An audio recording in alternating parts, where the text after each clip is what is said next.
sa kanyang talino at mga sagot. Nang makita siya ng kanyang mga magulang, ay takang-taka sila, at ang kanilang ina ay nagwika sa kanya. Ang awangot ako ay alalang-alala na hinahanap ka. Winika niya sa kanila, bakit ninyo ako hinahanap? Hindi ba ninyo nababatid na ako'y dapat naroroon kung nasaan para sa ama ko?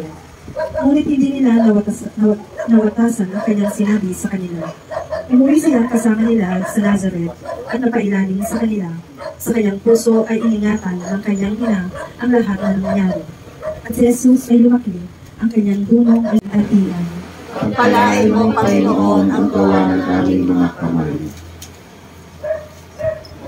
In the hour of our death. Amen. Hail Mary, full of grace, the Lord is with you. Blessed are you amongst women, and blessed is the fruit of thy womb, Jesus. Holy Mary, Mother of God, pray for us sinners, now and the hour of our death. Amen. Hail Mary, full of grace, the Lord is with you. Blessed are you amongst women, and blessed is the fruit of thy womb, Jesus. Holy Mary, Mother of God, pray for us sinners, now and the hour of our death. Amen. Our sins, save us from the fires of hell, and lead our souls to heaven, especially those who need most of thy mercy.